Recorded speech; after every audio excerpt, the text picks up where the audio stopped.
Fake news. Fake news. Fake news. Fake news. Hello, this is Fake News, Fact and Fiction from BBC Learning English. I'm Hugo. And I'm Sam. In the programme today, we'll hear from expert Samantha Bradshaw on the dangers of fake news. And I'll be giving you some information about information. We'll also hear a story about what happened when fake news was spread in a small town in Mexico. Now, Sam, how are you today? I'm fine. Thanks, Hugo. How are you? I am very well, and I'm looking forward to your vocabulary slot later. Okay. I am today going to be talking about the word information.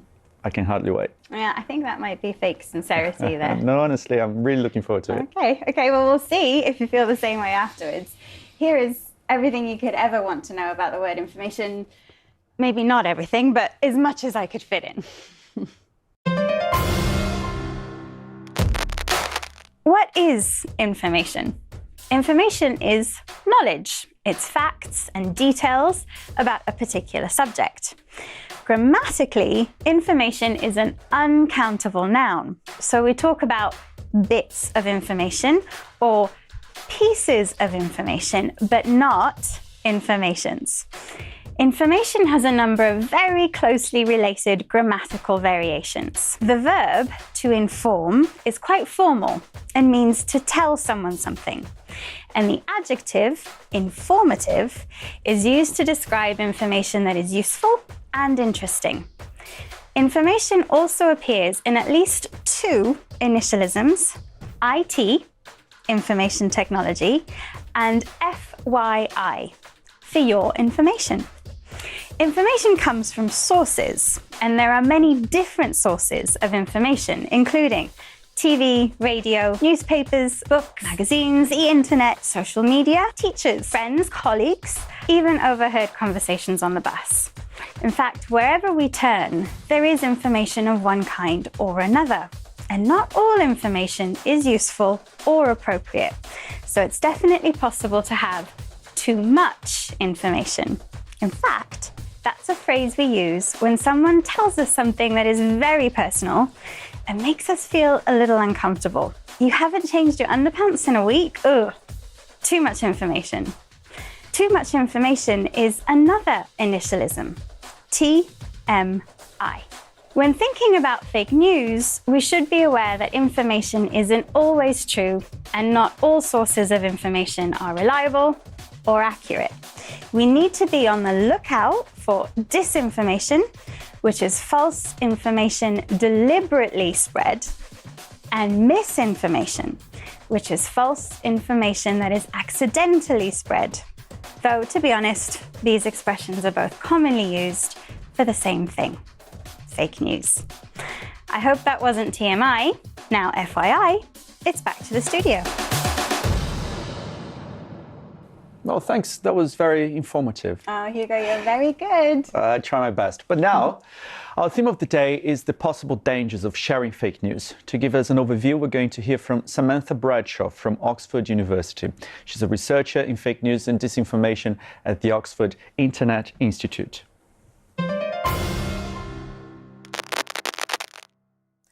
Fake news can have real human consequences when it spreads from the online world to the offline world, particularly because of the speed at which this disinformation can spread. Often, unlike in the past, where there were many checks to the information that was being put out to the public, there aren't as many checks with social media, and viral stories containing fake news or other forms of disinformation have real-life consequences for people. For example, if we look at India or Mexico, disinformation and fake news have led to people actually being killed.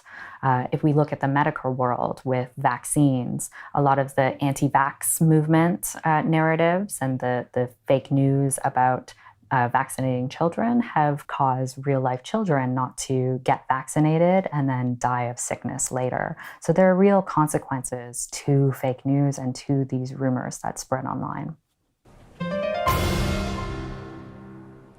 So Samantha was talking a lot about consequences there. Yes, some tragic consequences in that case.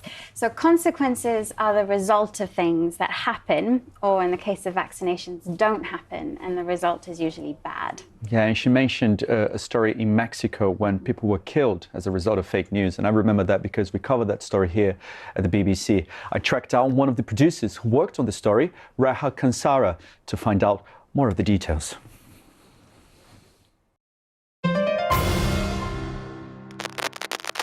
Reha, you covered a tragic story, and that was because of fake news. Tell us about that.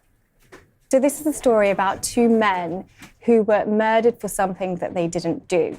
These two men, they were going back home. They stopped over by a school to take a break. They had loud music on and were resting in their car. But someone at the school got suspicious, and so they called the police. As soon as the police arrested them, not for anything, but just finding, beer bottles, empty beer bottles in their car. People came, saw everything that was happening outside the school and started spreading fake news on WhatsApp. The rumor that essentially spread was that they were two men who were child kidnappers who were waiting outside a school to abduct children. And that obviously caused a frenzy on social media, on WhatsApp.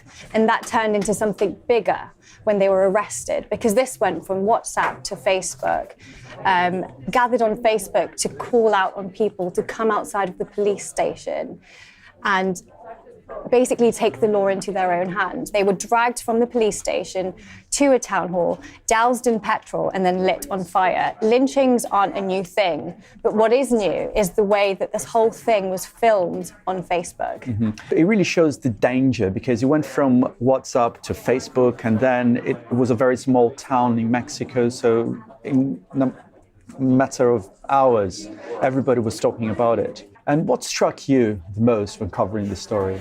The fact that people so easily believe things without, fact-checking or double-sourcing things, it has grave consequences, and this was one of them. Has there been any change in terms of legislation in Mexico, like public perception, even like public behavior when they see something that is not true? There are people talking about misinformation, more particularly over here, disinformation, the fact that people can turn lies into actual news.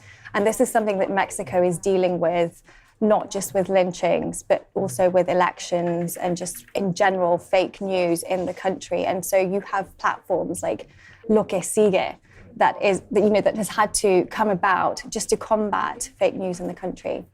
Reha, thank you very much indeed. Thank you. A terrible story, Sam. Yeah, really, really tragic. Yeah, and we know this has happened not just in Mexico, but in other countries as well, like in India and Myanmar. Yeah, and it just goes to show that we have to be really, really careful when we're sharing information online. And most of us only share cute cat videos probably, but there are consequences to things like gossip that are shared. It seems a little bit insensitive to talk about vocabulary after such a tragic story, but Reha did use a really interesting journalistic term there. So could you explain to us what double sourcing means, please? So it is making sure that you have two independent sources confirming the same information. But you also have to make sure that these sources are not confirming, the news using the same source themselves. Right. Now, if you are an avid news consumer and want some advice on what to consider before you share anything on social media, here's Reha again with her top tip. The best tip that I can give people who are consuming news non-stop is that you need to, if you see something, you need to find a way to verify it. That means if you see something in the news, check another media organization's coverage of that news to see whether they are following the same line. If you see something on WhatsApp that isn't news, but people are spreading, question why they're spreading it, what's their agenda. If there is something involved in it that shows that it could have a reliable source of news, then go to that source and find out what's happening. It's a great tip then, not just for journalists, but for everybody. It's very important to verify before sharing. Absolutely. And to verify simply means to check that something is true. Okay, well, Almost done for today. Before we go, Sam, remind us of today's key vocabulary. Of course, very happy to. So today I was talking about different forms of the word information. Information itself is an uncountable noun, and when it comes to fake news, you can talk about disinformation, which is deliberately fake information, and then there's also misinformation, which is accidentally fake information. So for example, if you're sharing something that you didn't know was fake, that's misinformation. But you might hear misinformation and disinformation being used interchangeably. The adjective for something that is interesting and useful is informative. In the program, we also talked about the word consequences, which are the negative results of something. And we also heard the word double sourcing, which is checking a news story is true by seeing if two independent sources are reporting the same thing. And if you do, that you may be able to verify the story and you may be able to confirm that it is indeed true. Thank you, Sam. And that's all from us today. Share safely. Goodbye. Bye.